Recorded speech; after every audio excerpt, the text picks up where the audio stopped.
Tento deň je určite dôležitý pre nemocnicu ako takú, ale tento deň je určite dôležitý aj pre mesto ako také, pretože vlastne infraštruktúra, ktorá tu vznikne, bude predovšetkým pre ľudí zo Spišskej Novej Vsi a blízkeho regiónu, takže pevne verím, že svojho času naozaj ocenia to, čo tu vznikne. Je to třetí nemocnice, kterou přinášíme na Slovensko pro pacienty za posledních 10 let.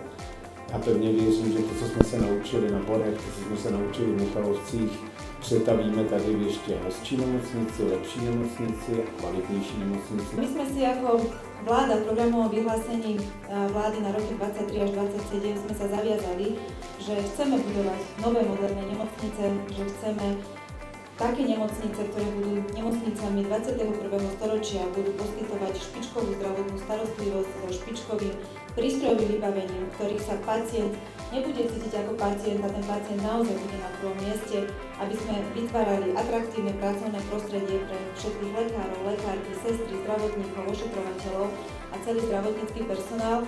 A ja verím, že takáto nemocnica tu na roku 2028 v Spišskej Novej Vsi naozaj vyrastie a že tá prvá časť na rekonštruovaný pavilón bude hotový už do polovice roku 2026. V najbližšom období nás čakajú neľahké roky. Táto prestavba a výstavba sa bude diať za plnej prevádzky našej nemocnice.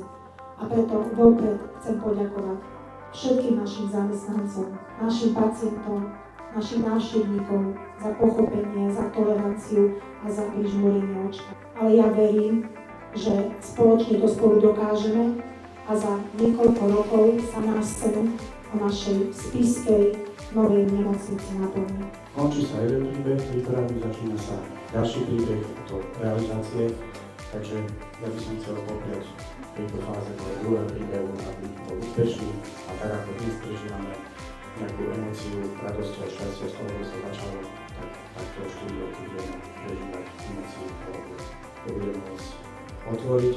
Verme tomu, že naozaj ide nám všetkým o jediný cieľ a to o našich občanov a pre nich budúcnosť. Som aj veľmi rád, že sa rieši aj jeden z troch základných problémov, prečo nám zdravotný personál odchádza. Ja verím, že aj týmto projektom sa to prostredie zlepší.